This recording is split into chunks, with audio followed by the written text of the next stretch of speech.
Welcome, everyone. Thank you for joining us today for a webinar from the National Domestic Violence Fatality Review Initiative. Today's presentation is on conducting remote and virtual reviews of domestic violence-related deaths, presented by Dr. Neil Websdale, myself, Ray Chaira, and then Alicia Aiken, JD. Today's webinar is recorded. It will be distributed as a recorded webinar sometime next week with closed captioning. If you have questions or comments, please use the Q&A function located directly below or the chat function.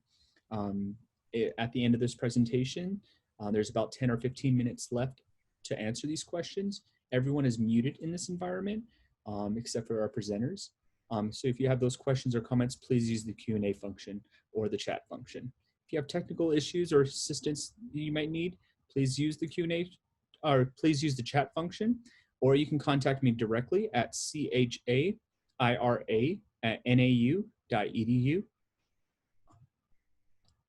We're going to go ahead and begin. We'll start with Neil. Go ahead, Neil. And you want to put the PowerPoint up, Ray? Yeah, it is up right now. Are you not seeing that, Neil? I'm not seeing it. Let's go ahead and make sure you click on the Zoom icon on the bottom, Neil. Share screen? I'm sorry. No, let me go ahead and stop the share and then just restart the share again. Let's go ahead and do that. Sorry for the inconvenience, everyone. Let's go ahead and, are you seeing that now, Neil? Yeah, got it. Okay. Go ahead and begin. Thank you. Thanks. So welcome, everyone. Thanks for attending remote virtual reviews. As you can see, we're pioneering with this as you are. Ray, next slide, please. I'm going to take 20 minutes or so just to introduce some of the issues. I'm going to start with our standard definition. A lot has not changed about fatality review work. And we're still obviously analyzing cases as per our statutes, as per our enabling laws. The reviews are sometimes formal, informal, range in depth and number, and the idea is that teams develop preventive intervention. So that stuff remains the same, but next slide, please, Ray. In talking to our colleagues all over the world, actually, I received emails in connection with this webinar from colleagues in New Zealand, Portugal, Canada, the UK. In fact, we invited James Rowlands from the UK to briefly present an update on what's going on with virtual remote reviews in the UK. And he'll do that just for a couple of minutes after I finish my comments. But the virtual remote reviews are here and they may be here to stay, but I want to make a few general points. The philosophy of fatality review in many ways remains unchanged. And the idea is to sort of emulate what has happened in fields like aviation crash reconstruction, where we develop this no blame and shame philosophy, and we create an expert team. Teams create expert teams themselves out of individual experts that come to the table. So philosophically, not much has changed. So we have to try to create a remote or virtual environment that does the same thing. You'll remember this is Sullenberger's landing on the Hudson in 2009. Next slide, please, Ray. And one of the things Sullenberger said was, and people said to him, you know, you're a hero. He said, no, that's not the case. Pilots used to be autocratic and arrogant 40, 50 years ago. They didn't listen, for example, to their first officer. So here's the guiding principle for us. You take a team of experts and they make themselves into an expert team. So deaths have gone down in the field of commercial aviation. And the idea is to tap the talents of reviewers. So again, the virtual remote reviews need to do that. We have to think about how we tap talent and also how we do it constructively without blaming and shaming agencies, but at the same time, while holding agencies accountable. So next slide, please, Ray. So how might promising review practices and things that we've known for 20, 25 years that work how might we apply those in virtual settings? How might they be relevant in virtual settings? What do we have to think about? Well, there are a number of considerations here. One of them is geographical. I mean, if you live in an area where it's more difficult to do reviews anyway, virtual reviews may come to the rescue in some regards. So for example, if you're in Montana or you're in Alaska or in the United States, and I was actually emailing this morning with Jane Koziol-McLean in New Zealand, who's involved in fatality review, and even their review teams have to travel to fairly remote locations, even within New Zealand, and with COVID at the moment, that's not possible. So their GDP has been hit hard, as indeed has everyone else's. So again, there's a premium on saving money. So the geographical stuff, the team that I serve on in Montana, the Indigenous Peoples Review, the Native American Review team, you know, we meet once every 6 months, and we meet according to the snow cycle. I mean, you don't meet between, you know, basically November and April, because you can't rely on the weather. The virtual reviews maybe overcome that. There are new opportunities there. There are changing to conceptions of time and commitments. Maybe it's possible that the virtual reviews give us more flexibility in terms of time. We can chop cases up by time. We can even split teams up into groups and have them constructively provide feedback as they work through cases.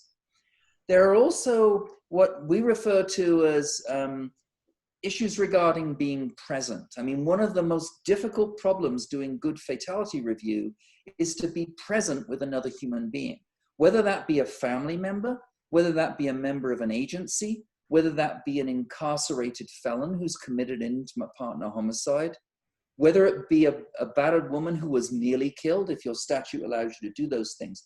Being present is really important.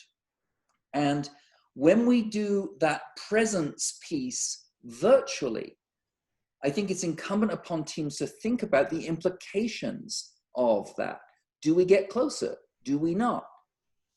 Can you see the lines in my face and my gray hair in a way that you couldn't if I was the other side of a shield in a jail? You know, so how do we work with testifying family members? How do we read emotion through the computer?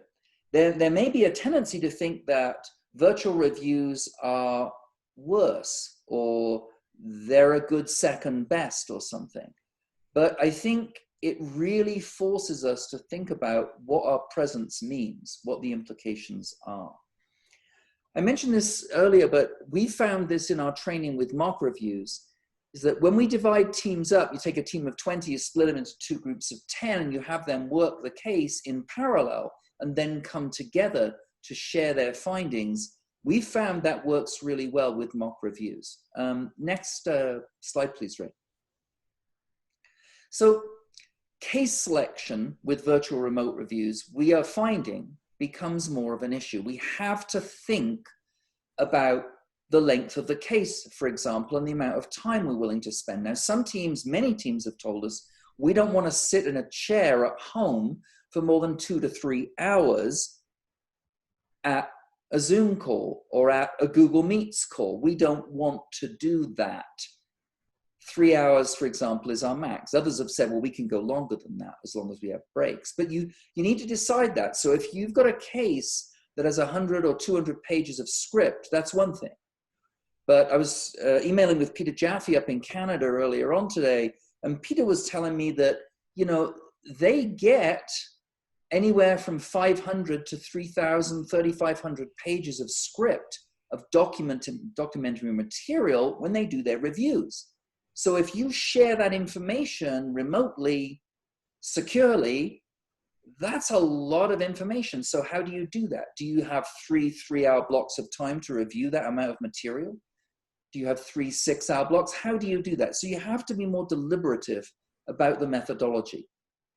As always, we're never going to be representative with this work, but the virtual reviews do give us a way to look, sort of an aerial 30,000-foot view of case selection and how we do that within our states, within our counties, within our nations. So always we review within the team's capabilities, hence the discussion. And that level of comfort has to be tailored now to the virtual medium if we're going to use it. Next slide, please, Ray. So again, case type selection seems to matter in part because case type selection is going to give us different issues to explore. But case type, as we know, is going to alter the nature of the material, the volume of the material, the type of material. So a homicide-suicide in the US may not have as much documentary material because there was no pending criminal prosecution to be had because the perpetrator is dead. So usually the material there is less than it is, say, in a contested intimate partner homicide that takes a couple of years to bring to trial, maybe, with a full trial transcript and all the other documents. So again, case selection is important, but again, we go back to the old sort of kaleidoscopic model. If we can mix the case types that we review, especially when we do a deep dive into a case, we're gonna see different things. So that deliberate thinking about case types in the virtual remote medium seems to matter considerably. Next slide, please, Ray. So the process again, and this is one way of doing it. I know teams all over the world, they differ in terms of how they do this, but this is our standard approach to the typical technical assistance that we issue through our Department of Justice funded initiative. So we have teams set up a timeline. We have them identify red flags. We have them talk about agencies' community involvement and the degree of communication, coordination, and collaboration amongst those various entities. 4, we develop hard and fast policy recommendations that we think are implementable, the old question, what is to be done? And then 5th, although we don't actually formally have teams do this in our trainings, but we do ask them to keep a list of the questions that they have that are outstanding issues that the documents don't necessarily address or the evidence doesn't necessarily address. So those questions can be returned to be addressed as you, for example, go through phase 1, 2, 3, or 4 of 3-hour virtual review blocks. So these are the basic building blocks of a half-decent review. So again, these subheads for us are the same. The question for us is, how do we create the sizzle of an in-person review, the exchange, using a flat screen, basically, and virtual presence? Next slide, please, Ray. So there are a number of things that I want to just focus on. And these are basically it. So let's go to the next slide, please, Ray. Timing matters. What we found in the reviews that we've known about, and there aren't that many going on. We're just starting this. So teams are in various stages of experimenting with this. But it's incumbent upon us to be thoughtful about timing, respectful about people's schedules, if they're at home working. If we're going to do something in 3 hours and we say we want to produce items 1 through 4 from that list, from the timeline through the recommendations, then we have to be cognizant of our time.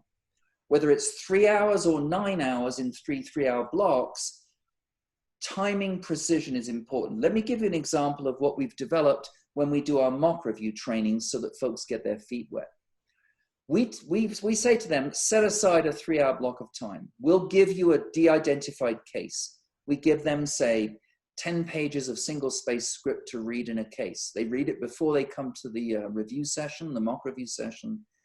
And then we say to them, if there are 20 people on the call, we divide them into 2 groups of 10. If there are 40, we divide them into 4 groups of 10. And we have them review different elements of that case, all elements of the case. So we say to them, okay, you've got 2 hours to do this after receiving your instructions. Then we come back into a joint session or in a session of the whole, and we ask one team to present, say, the timeline. And we ask the other team or the sub-team to provide constructive feedback on that timeline. And we go back and forth, sort of ping-pong style. So we give them 5 minutes only, say, to present the timeline. Now, you don't have to do this in a real review, but again, being cognizant of time is important if you want solid product at the end. So we give them 5 minutes in the mock, and then we give the other group, say, 3 minutes to provide constructive feedback, or 2 minutes. And then we go on to the next section, the red flags, the warning signals in the case. So we go through sort of ping pong style like that, but the timing really matters. And as a team, discussing that, I think, is important. Next slide, please, Ray. The next piece that I think is really important, and I know Ray and Alicia are going to address this somewhat too, is the organization of the information. So the review team that I sit on, I receive in advance an encrypted jump drive that is FedEx to my home, and then I receive emails. So this is sort of two-factor authentication in a way. I receive an email to enable me to open that up. And then I've got the information. It's not stored on my desktop. I use just the encrypted jump drive. And we work through the information. But it seems to me that with the virtual reviews, where time is of the essence and where we want to produce final product, we have to organize our information very carefully. And being organized as a reviewer is particularly important with remote virtual reviews. I'm well aware we travel from community to community. We've been doing this for 20 years. I'm well aware of reviewers who turn up to the table who have not read the material. With virtual remote reviews, it's essential that you read the material, that you come prepared to honor the lives of victims. So it's really, there's a real premium placed on that kind of organizational prowess. Next slide, please, Ray. Stimulating discussion. How do we do that in a Zoom environment? The one thing that we know from good fatality review in aviation is that the National Transportation Safety Board in the US has had so much success. Sullenberger landed that plane because they were able to have 40 years of review experience where they brought critical perspectives to the table. So always the question, how do you know what you know? Stimulating discussion. It's really important. So how to do that is the reason, one of the reasons we split groups into subgroups to have that sizzle and that conversation. And whether you assign people roles to play devil's advocate or whatever with the information, I think somehow mixing that up and stimulating that and having that facilitated is important.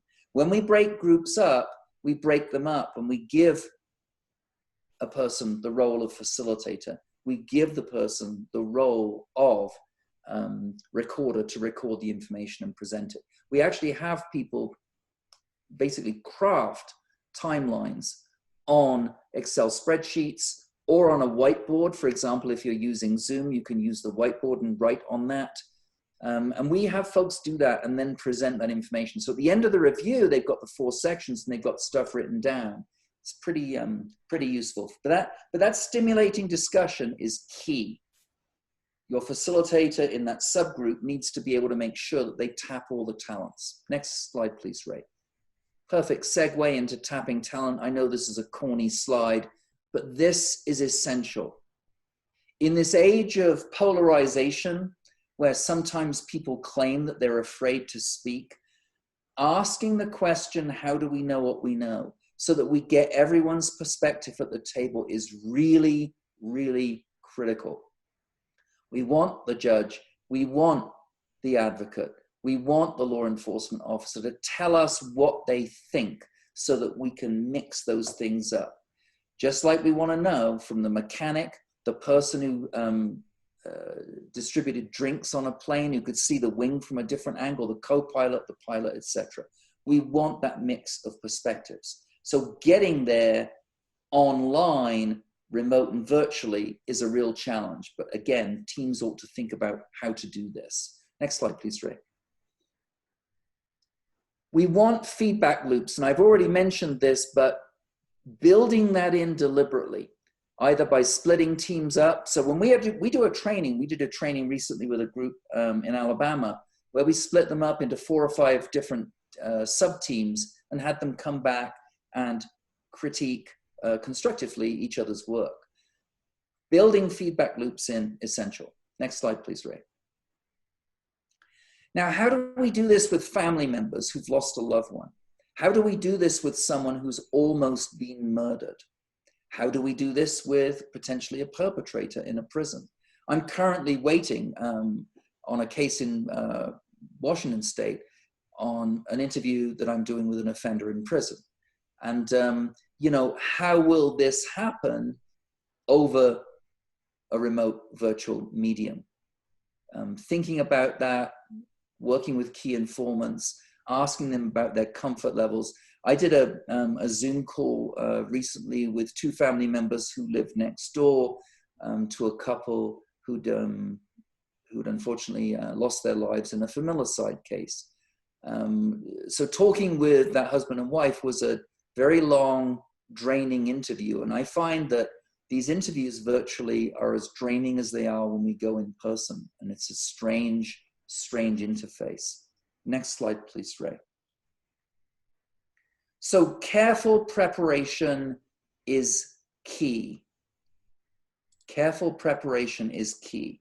And reading the materials, organizing them as an individual team member, and coming prepared, you'll see, is really important. It's even more important maybe than turning up in real life. Next slide, please, Ray. Zoom discussions. Next slide, please, Ray. We've already talked about this. So what are some of the implications? I think these reviews, people are latching onto this. I'm hearing that the Portuguese are doing these. The Brits are doing these. You're going to hear from James Rowlands in a moment, who's doing some great work in England. Peter Jaffe's group up in Canada is doing these. Jane's group in New Zealand is doing these. These things are going to stay. And the hit from COVID on GDP per capita is substantial. State budgets are going to be hit. I think these things will be a permanent feature of our work in the future. And I think it's a good thing. Just spending 25 years jumping on airplanes, you know, I'm happy to jump off them. And so I think that this is here to stay. So making it work is important. It is different. The opportunities for networking may be less. So when I go to the Native American team in Montana, we'll go out for dinner together in the evening. We don't necessarily have those opportunities, although last time I talked with some friends in Montana who are doing reviews, they said, well, you know, we need to have a happy hour on Zoom, which I'm very happy to do. But in general, these virtual reviews are more deliberative. They're more directed. They're faster, they're maybe more succinct in terms of the work products, but they're still potentially beneficial. You know, if you're running a health department right now and you're tapped for cash and you want to churn out more reviews, this may be a way to do it without impairing quality. So we've got to balance that quality and timing piece. Travel time's obviously reduced, overcomes weather problems. So there are a lot of pluses here. Anyway, next slide, please, Ray. And I think now we're in a position to welcome James Rowlands and to thank him for taking this role on at the last minute. He's a PhD student at the University of Sussex in England and is also a chair of a review team. So James, thank you for taking the time today. My absolute pleasure, Neil, and thank you very much. And it's really nice to join you all from Brighton in England. So as Neil said, I chair domestic homicide reviews in England and Wales, which is our version of fatality review. It's quite different in many ways. So each case is individually reviewed and normally that leads to a published report, but the principles are the same. And I'm also researching domestic homicide reviews at the University of Sussex. So Neil asked me to just share some of my reflections. So I'll speak for about 5 minutes on that. So as you've experienced and Neil's talked about other countries as well, we have made the decision to move online as part of our delivery of domestic homicide reviews. And actually it's been surprisingly smooth. I think everyone assumed it would be terribly difficult and challenging, but beyond some obvious technical challenges, and also the issues about how people use these mediums, how people get confident using them, endless reminding people to turn on their microphone, for example, or off their microphone. Once we overcame them, they seem to have worked very well. Clearly, there's a big issue around confidentiality and data protection. We have very different rules around those issues in the UK, but it's relevant to us as well. But I won't really dwell on those points today. What I want to talk a bit more about is the issue of presence. So actually, it quite nicely picks up on what Neil was referencing about that. So as a chair, I've led about 5 or 6 meetings now in different cases online. And the really noticeable thing is how working online changes how we show up and how we make ourselves available in room. And that's a reflection for me as a chair, but I think it's also a reflection for panel members and something we have talked about. I suppose the things I wanted to point out to, like Neil, is seeing this is not necessarily as a substitute and a bad substitute at that, but actually perhaps thinking that this could have pros and cons either way, and there may be some real positives to it. The first real issue is connectivity. Obviously, we, like you, perhaps have faced issues where people have bandwidth problems or can't log on or what have you. So there can be some real challenges. But actually, in a sense, this has made things a lot easier for participants. Our geography is obviously nowhere near as challenging as perhaps yours, but it's certainly helped people in terms of access to meetings and scheduling and so on. But it does also mean that there's a pressure on people in terms of perhaps really focusing on meetings if they're worried about children or animals or what have you coming in. The key implication for that, though, has been about rapport building. So how do we actually build a team culture when we've never met each other? So in some of the first reviews I did online, we were pre-existing teams who'd come together to review a case. In more recent reviews, we are new teams. Many of the people have not met each other before. So it's really meant we had to rethink some of the exercises we have done to introduce people, to think about purpose, to think about challenges, to think about how we wanted to work together.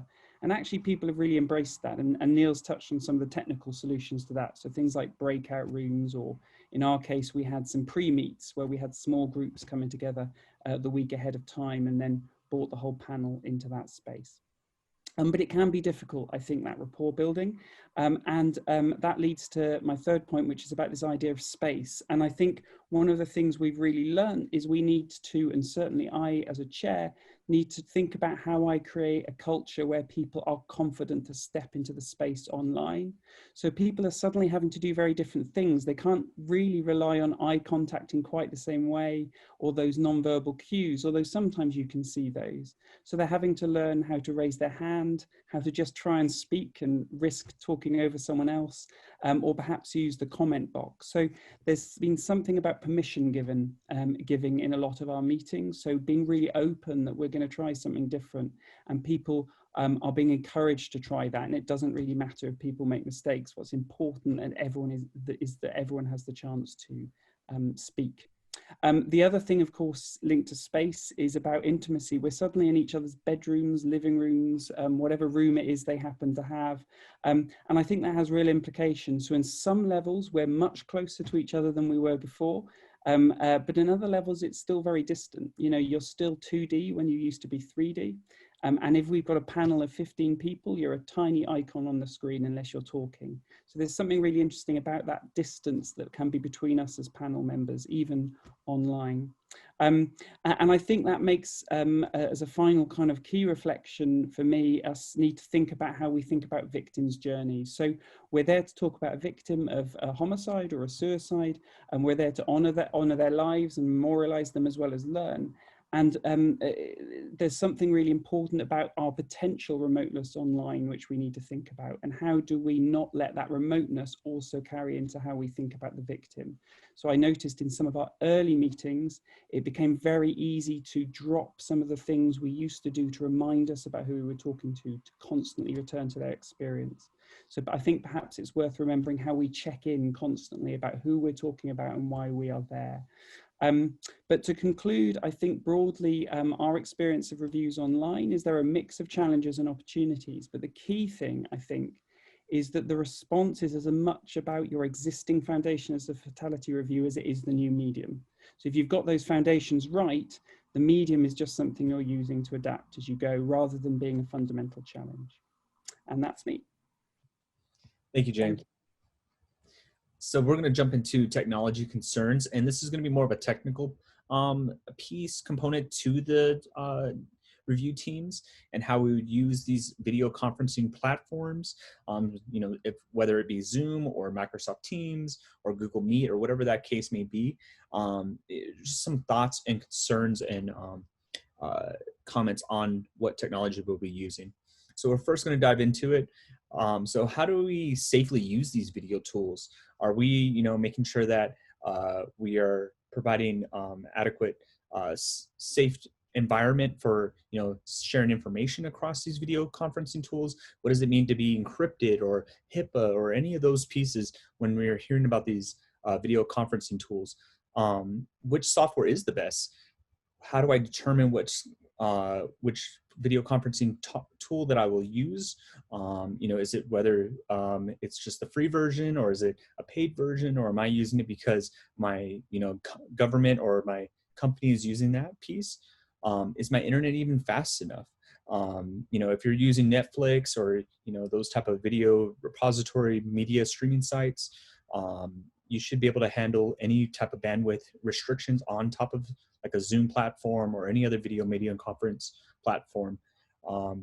You can even do a speed test. My recommendation when you do a speed test is to use it in the same place and the same time as if the meeting is going to occur. So if you know you have an important meeting, or if you're going to do the virtual meeting on a Tuesday at 2 o'clock, make sure that you test a week before or 2 weeks before at that same time and same date, because that does affect bandwidth. Be mindful of how many devices you have on your network. So on your Wi-Fi, so if you have a smart TV and tablets and cell phones, and even your car now connects to Wi-Fi to your home network, how many devices are you having on this internet on your Wi-Fi? So just be mindful of that. Big thing is making sure that we're avoid getting hacked. Now we've, you know, there's, Alicia will speak a little bit on this, but, you know, we worry about the, you know, with all our information on the internet, are we going to get, is it vulnerable to be hacked, or, you know, is our Wi-Fi password easily attainable? So, you know, we encourage you to change your passwords, make sure that they're not, you know, easy names like your dog name and a year of your wedding date or something like that. So we want to use more sophisticated passwords. And keep in mind that all tools have risks. Even older technologies, or you know, like cell phones or phones in general, having a telephonic conversation still has risks of leaking information. So just be aware of that. The big thing that came out of COVID with video conferencing tools was going to be Zoom bombing. So if you are familiar with this term or know what this is, it's when an unwanted or uninvited guest shows up into your meeting and shows maybe inappropriate or explicit content, or content that's not even wanted. Maybe they're just being noisy and you know, wild on there. But we want to make sure that we are making sure our meetings are locked down. They have, you know, they're not just public links just shared out to anybody, like on a Facebook page saying, hey, this is a link to join us. So we want to make sure we take some of those precautions. So here's how to prevent some of that. So we set a password for the meeting, and not just set a password, but make sure the password is separate from the meeting invite. So, you know, typically in Zoom, if you go ahead and share the invite, it actually will have the password embedded in there. You can actually remove that, share it in a different way, maybe in a group text message or in a different email. Like Neil mentioned, he gets an encrypted jump drive and his password comes separate, or his unlock key comes separate from that. So it's not in the same package necessarily. We suggest not using public links at all. You know, we don't want to share that link out to anyone else. We want to require registration, even if you wanted to verify who's registering. So first name, last name, email address, those type of things, a phone number to contact. And then we can even set making sure that once they register, the link won't be provided until maybe 15 or 30 minutes before the meeting. We also state that muting participants upon entry is important. So that way, if you have an unwanted guest or somebody that you don't want in there, they're already muted. You can even turn off their video before they come in. Controlling screen sharing, there's a feature within Zoom and other platforms to control that screen sharing. So with that, we probably would only let the host screen share, and Lish will speak a little bit about how we present even photos or case evidence, and if only the chair or the host has that screen sharing capability, they'll be able to control some of that as well. Controlling the chat, so make sure we prevent messages visible by all. So sharing a big message across a download link of something, or even just private messages back and forth. We all have got in trouble or sent that message to a specific person, but it went to the whole group. So we just want to be mindful that we're present, have an online presence within these meetings, and making sure that we're not doing something on the side as well. And then, a lot of these video conferencing softwares don't have encrypted chat. So sharing evidence or sharing information across that isn't protected or safe. So we don't like to use chat in the most part. There is a feature within Zoom and other platforms to prevent removed participants to rejoin. So if you kick somebody out, an unwanted guest, for example, they won't be able to rejoin that meeting. So that's just a helpful tool to use, a feature to use. Establishing a waiting room is really nice too, so to make sure that that person's coming in, allowing them entry into the meeting before, so you can verify by their first name and last name. You can even send them a message before saying, are you so-and-so from this group? Or maybe they were a representative that you weren't familiar with at that time. So making sure that they are actually part of this meeting. So establishing a waiting room is a key feature as well. And then you can also disable file transfers. So you don't want to share, important documents across inside the video platform that may not be encrypted. So just keep that in mind as well. So some more technical aspects of video conferencing tools. So you might hear, these tools throw out HIPAA compliant, and what does that really mean? So it is a very specific area dealing with health information. So you may or may not need that, but when these platforms talk about HIPAA compliance, make sure you understand what that really means, because it might not be what you need or what you might need. Encryption is also a very particular thing. It's really talking about how the information is processed into a code or a key of some sort that prevents unauthorized access. Only the person with the key to unlock that information can be done. So for example, we have encrypted Zoom capabilities here, and only I can unlock certain aspects of the information on the Zoom platform. So I can get, your information when you register for this. So your first name, last name, your job title, those things, all that stuff is encrypted inside Zoom. So no one else can have access to that besides, the one who has the key. So make sure that there's different levels of encryption as well. So make sure that the level is suffice for what you are trying to do. Make sure that these video platforms, all video platforms are going to have some type of data collection. So make sure you understand what that looks like, because it may be different based on paid versus free license of that. So, obviously if you're a free licensed user on Zoom, you get that 45 minutes of meeting time. A lot of that information is being collected on you and being resold so the company can make that money. So if you're not paying for the product, you probably are the product. So just keep in mind with that as well. If you're using a shared device like a laptop or a computer that's been shared inside your home or even in the company, make sure that things like autofill data on websites are not turned on. So if you start typing in a name or even Google searching or something like that, that's not being queued up for other people. Also, if you're sharing documents, don't just share generically on the desktop. Make sure you have your own profile or instance onside your shared devices so that other people don't have access to that. Even if it's downloaded from an email, it actually goes into a folder, and it even has a temporary file as well. So just be careful when you're downloading stuff or sharing or saving stuff onside your shared devices. And even shared printers, same thing. So if you're printing documents, just be mindful of that piece.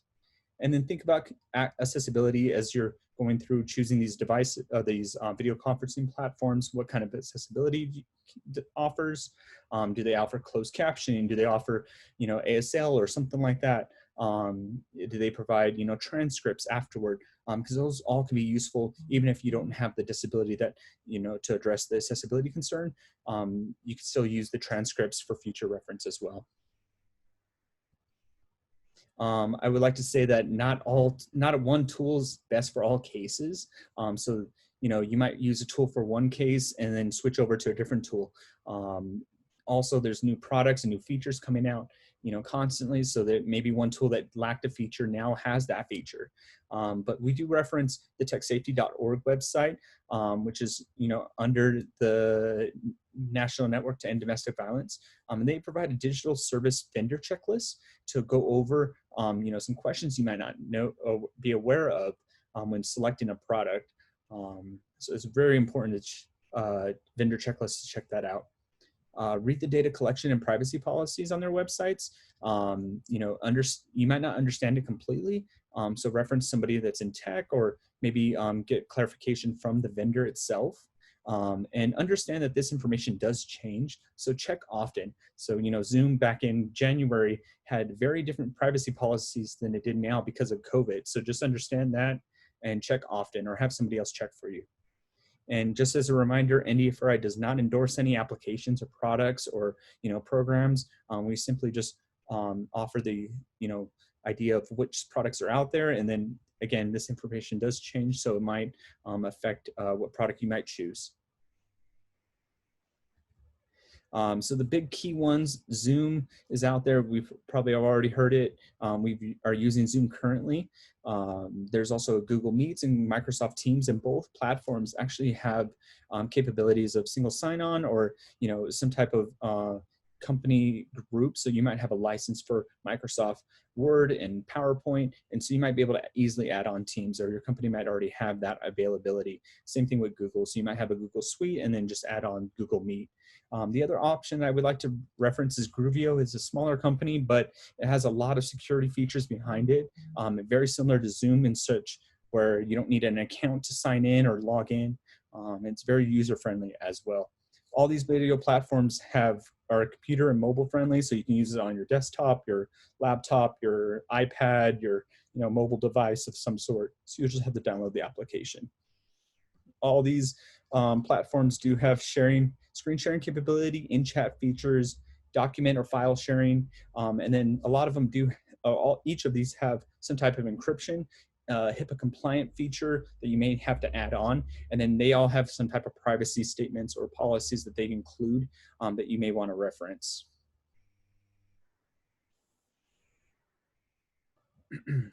So when you first begin this, you want to identify the need and what your capacity is. So you don't want to purchase something that you may not need, or you don't want to purchase a license to something that has all these options and features that you will never use. If you're just simply communicating back and forth and you do all the planning beforehand, make sure you identify those needs and your capacity of what the video conference cost may be to determine what you are going to choose.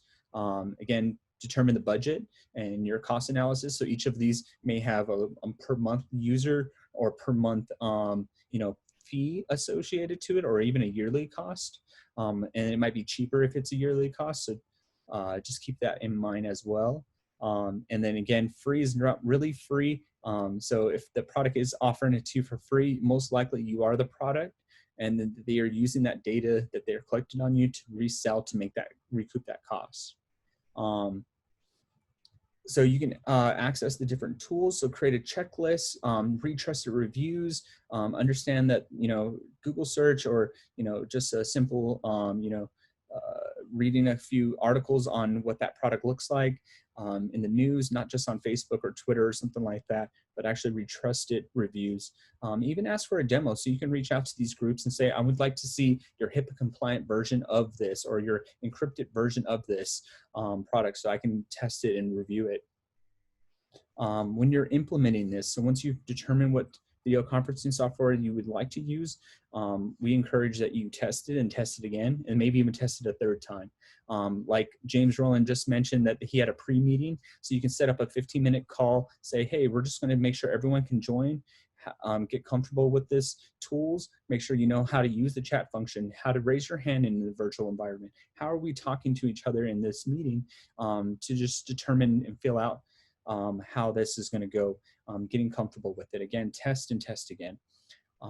Make sure you're checking all the settings before the meeting, a week before the meeting when you scheduled it, just to ensure that you have the proper settings to make sure it's secure. And make sure you explain the tool and its features.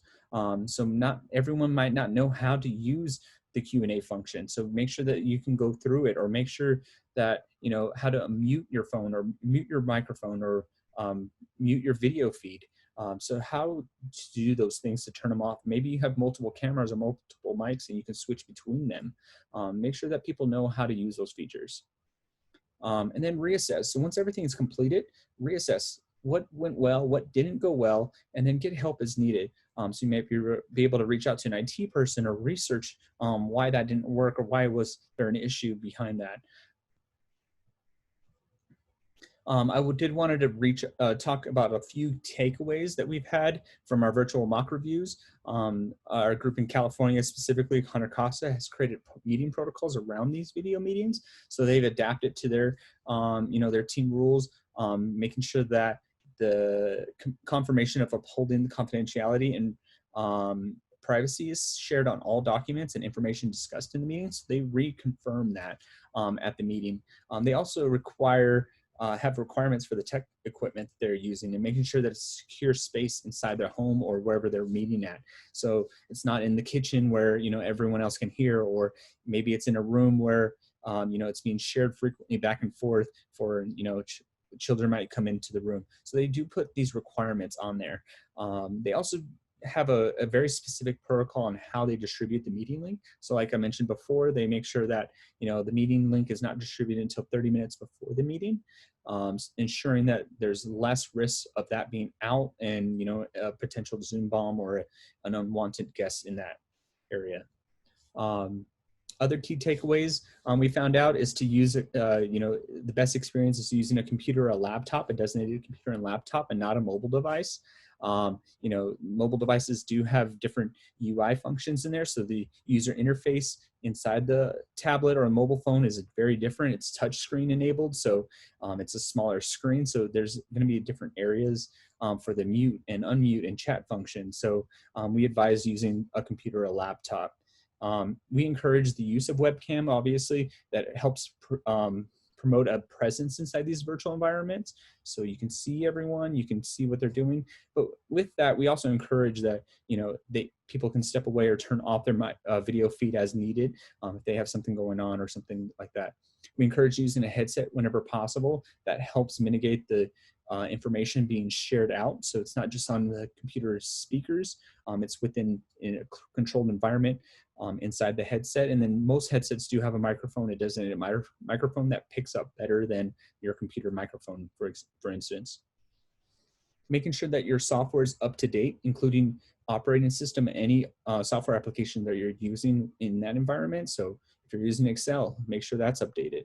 Make sure your operating system's updated with all the security features and bugs that are there.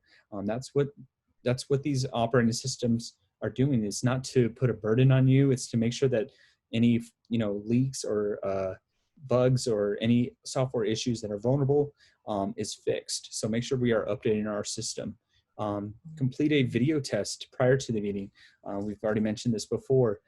Make sure that you close out unnecessary applications during your meeting. So before this Zoom webinar, I made sure I closed out all my Microsoft Word documents, saved them and closed them out. Any web tabs that I had open or anything like that, I made sure that was closed out before this meeting to dedicate towards it.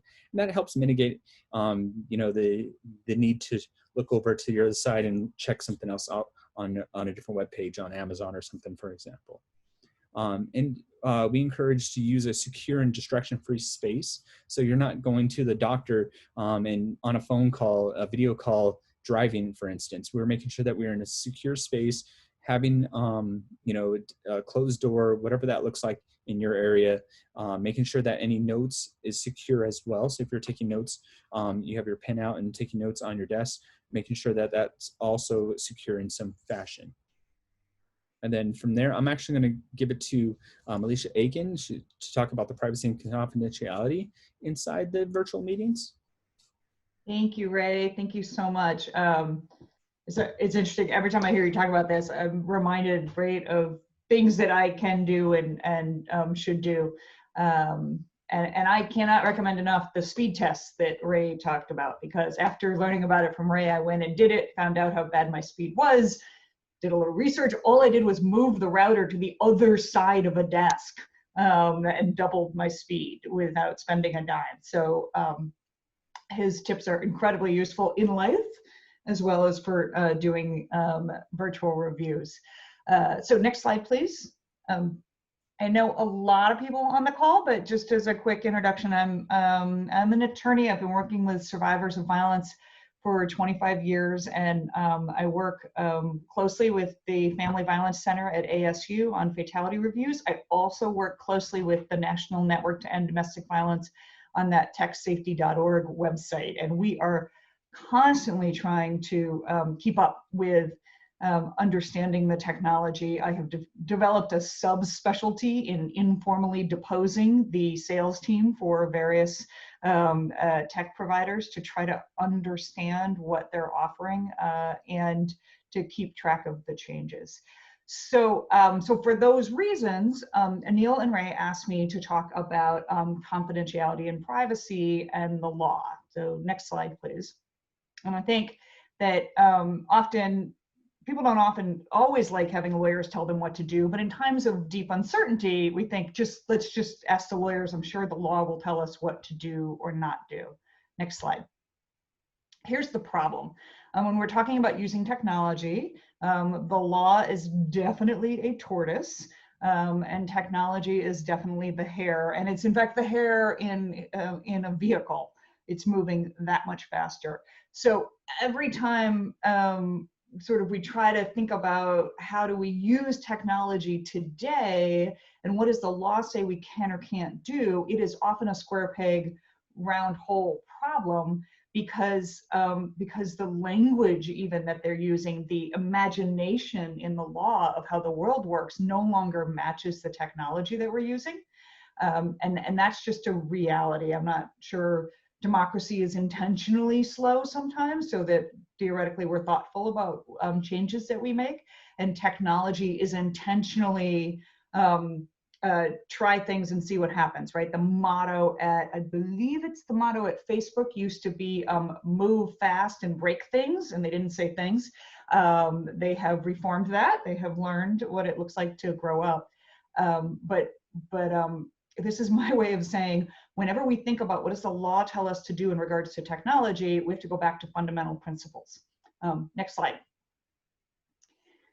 If law is a tortoise and technology is a rabbit in a vehicle, adjusting this pandemic has been like going to the Indianapolis 500. Or that's, I don't know anything about race cars. That's actually probably a Formula One vehicle, right? So it has just run all of us over so fast. In some ways, that means that a lot of the oversight agencies have been trying to give everyone grace and understanding. One example of that many people have heard about is the HIPAA waiver, where the Department of Health and Human Services said, look, we're going to put out an announcement that says if you, because of the pandemic, are now using a private-facing video conferencing tool that really wouldn't have been considered HIPAA compliant in January, but you're using it in April because you're trying to provide services and you're doing the best you can, if information leaks out, we won't enforce the rule against you. That's in a lot of ways the biggest HIPAA change that's happened as a result of the pandemic.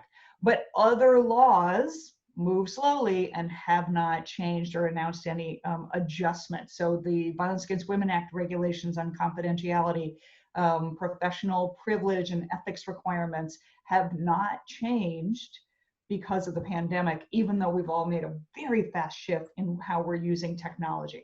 Now, the good thing is some of the technology we're using, like Zoom, they are of the move fast and break things world, so they were able to move fast when they needed to make their things more secure to respond to demands. So we are seeing some of the benefits of how nimble technology can be. Next slide, please. So what I mean when I say is we lead from principles is that as fast as we're making adjustments in the pandemic, we do still have the same rules of the road when we think about sharing information in a fatality review team, whether we are on in person or we are virtual. That doesn't change anything about how protected, privileged information gets shared, right? It can be shared with the consent of the privilege holder, or whether that is a living person or it is a person who is acting as an executor or a legal representative for a deceased person. It is always possible for information to be shared because the person who holds the privilege wants it shared. And then depending on the statute that you're working under, your statute may either explicitly permit or require that privileged or confidential information be shared with the fatality review team. Those things are still true in the virtual world. It is still true in every fatality review statute that I've looked at that the statute makes it very clear that information that the fatality review team receives is not subject to discovery or introduction into evidence. Sharing it virtually, as long as you are abiding, sort of taking measures to keep it private, sharing it virtually won't change that. But that is why it's incredibly important to care about whether information is being leaked.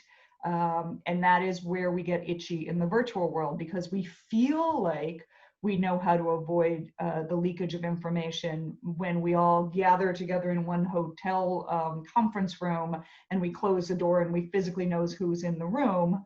We believe that we are protecting information from leakage. But when we have to do that in a virtual room, it is true that the virtual world is one that the vast majority of people don't understand how it got built. I certainly don't. And so we feel a little nervous about whether or not information is really being leaked or really being protected.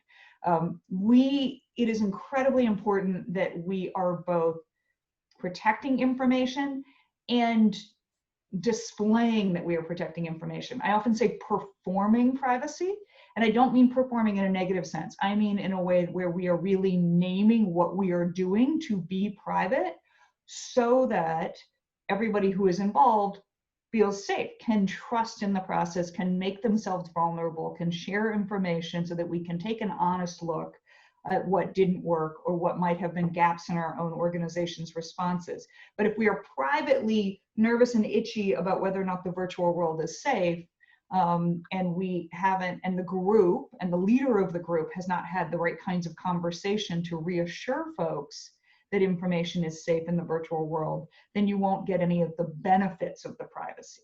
I mean, you'll get an absence of negative outcomes. You'll get an absence of horrible newspaper articles about something getting leaked, but you won't get the presence of the positive things about confidentiality, which are trust and an ability to share and be vulnerable and discuss honestly. I just love that word presence. I love the way that I think Anil and James and Ray have all talked about presence, and that's a real point of what I'm going to talk about too, is that so much of bringing presence to the virtual space requires conscious, thoughtful effort. And so we're going to talk about how do we work out that conscious, thoughtful effort. Next slide. So let's talk about confidentiality and tech privacy. Next slide, yes. Ray talked about the equipment. How do we choose our equipment? How do we maintain our equipment? And that is fantastic and incredibly important. And you could get really smart and figure out exactly how to make sure that you've got the best possible equipment and you have chosen the best possible platform, and everybody is keeping up with what its user policies are, and somebody's in charge of an alert if it changes.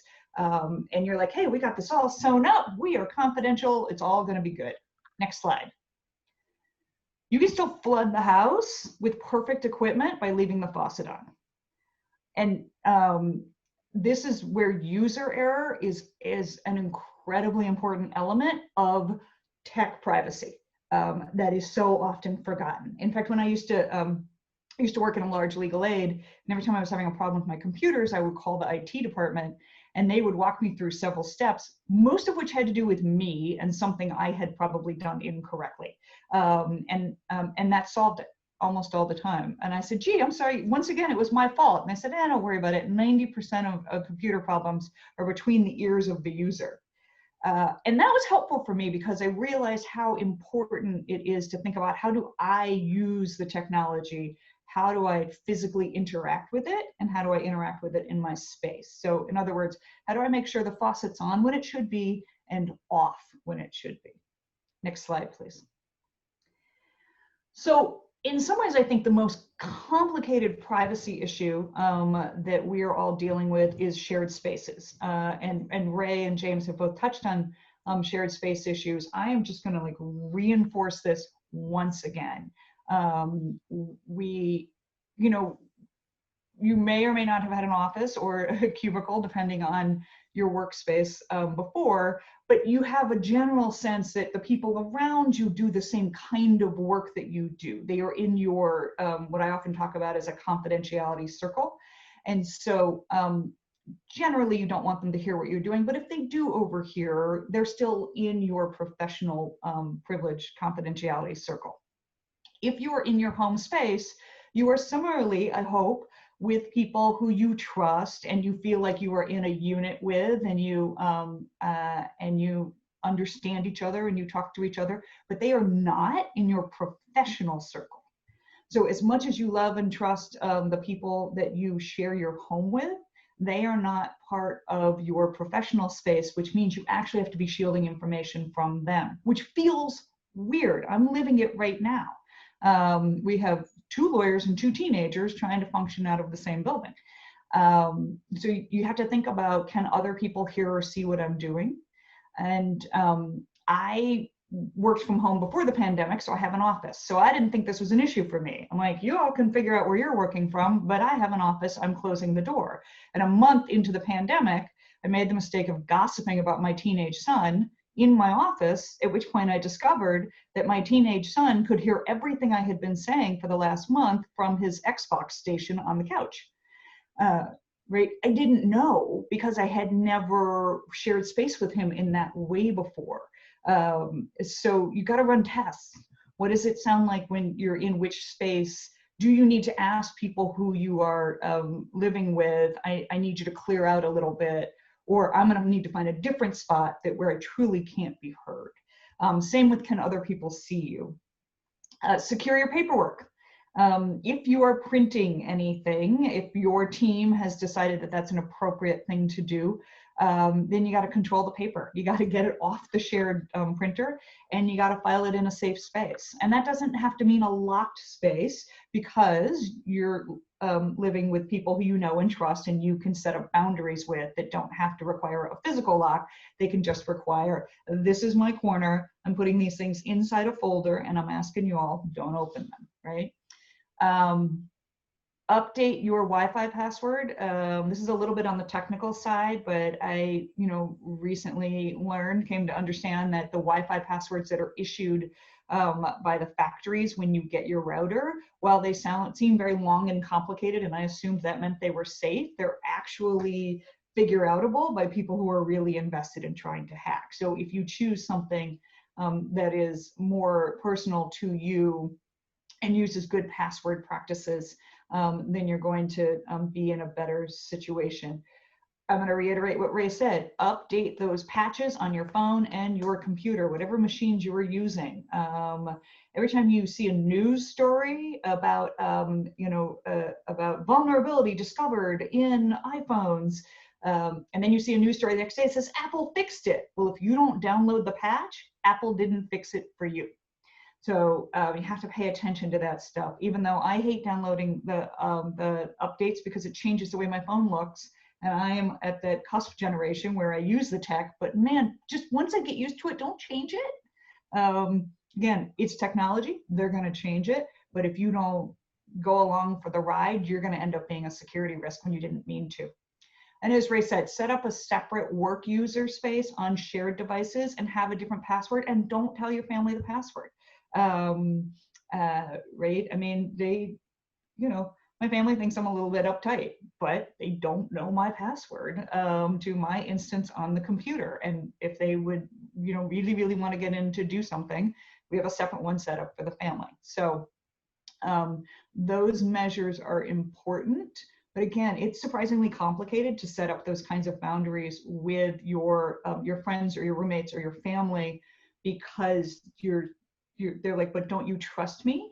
And confidentiality is about building trust with the people with whom you're sharing information, and saying to other people, you're not in this circle. And that's an important way of actually building trust. It doesn't mean you just trust the other people. It just means it's not their space. And so you're asking them to stay out of a space that's not theirs. Next slide. The other thing that we are really going to have to think about is virtual interviews. And how do we, again, perform confidentiality, perform privacy with the person who's being interviewed. So things like using a headset, I think, even beyond for sound purposes, using a headset is one way of communicating to the person that you're interviewing that nothing that is being said to them, nothing that they are saying is being generally broadcast. You might know that your space is empty and that no one is around to hear, but they don't know that. So if you have those headphones on, you may even say it to them. I'm wearing headphones because that way I know only I hear what you're saying. Think about, even with your headphones on, then you might think, well, it's no big deal if someone walks through the room as long as they don't stay. But that is going to be incredibly distracting for the person that you're interviewing, especially the kinds of interviews we're likely to be doing on these virtual reviews. So, so again, you have to have a conversation with the people you're sharing space with and say, I'm going to ask you not to pass, you know, behind me or in the view, because it could in fact be distracting to the person that I'm doing the interview with. Next slide, please. What we're trying to do is we're again going back to the fundamentals. What are the same respect for the needs of trauma survivors that we would do in an in-person interview? And that really is about being responsive to the individual. Again, about being present. Finding ways to be present is probably if you walk away with one thing from this entire webinar, it would be that these virtual rules are about presence. Are you present? And are you making sure that people who don't belong there are not present? The other thing you want to think about is preparing interviewees on using the technology. So for folks who are in the professional space where we all talked for a living, whether it was presenting or meeting, we have spent a lot of time on the computer, a lot of time on video conferencing. But the honest truth is I just got on a presentation the other day with a judge who's been running virtual court, but only through GoToMeetings. And he said, I've never been on Zoom. So it was important that we found that out and that we spent some time preparing the judge to use Zoom so that we could present well together. So don't assume that anybody automatically has a familiarity with the tool that you're using, because especially if we are interviewing people who have experienced a trauma, something like the technology not working could just throw off the entire interview because they're going to feel wrong or off or incompetent right at the beginning. And that's on top of the fact that everyone is experiencing living through a pandemic and these extraordinarily intense reckoning times that we're having in the United States. Everybody's thin. That's why I just keep saying it. I'm feeling thin, and not the good kind. I'm just feeling thin. And so frustrations with technology are gonna, you know, puncture the veneer of being able to engage in a conversation. Guide the interviewee on setting up a private space. So the interviewee doesn't have the same ethical responsibilities that you might have about ensuring that information isn't leaked, but they may have very similar goals to not wanting information leaked. And so help them think about the space that they want to set up for themselves. That's not ordering them to set up a space, that is guiding them. We're going to be talking about difficult things, giving them some kind of a preview. How do you want to prepare? How private do you feel like your home space is? Do you have access to the internet? you know, if your access isn't great, do you want to go somewhere else to access something like library Wi-Fi? Do you want to do that from your car on an iPhone? I'm not saying that's ideal, but I'm saying that's what might make it possible for somebody to participate. So it just, that fundamental idea of meeting people where they are at to facilitate them feeling good about participating in something that's going to be hard. Next slide. Okay, let's think about virtual meetings and group interaction. How do we actually do the presence that James was talking about? Next slide. So being on camera changes the prominence of your reactions. You know, if you were doing a fatality review group of 15, 20, 25 people, it is different what someone's going to see of you than what they see. Even if you're a small button on screen, you are in the field of view all the time. Literally yesterday, I got on a meeting of 40 people, and before the meeting even started, a colleague who I know and haven't seen in a while private chatted me and said, "Boy, you just look like you're just over all of it." And I just wasn't thinking about what my face was broadcasting at that time. So that was before the meeting started. So when you're hearing information that could be intense or surprising or difficult, really think about what are you projecting to the group. And that raises this kind of tricky question of how do we use cameras to be present but not to distract either ourselves or the group. So really having a conversation as a team about what are your expectations and protocols and permissions around cameras being on and off. You know, how do we give people space to turn their camera off if it's the right thing for them to do, but simultaneously set up a culture that says camera on or off, be present, and how do we make that happen? One thing you can do is on Zoom is you can turn off your self view. That was an amazing thing when I learned that. Like if you go up in the right-hand corner with the 3 little dots, I think, there's an option that says hide self view.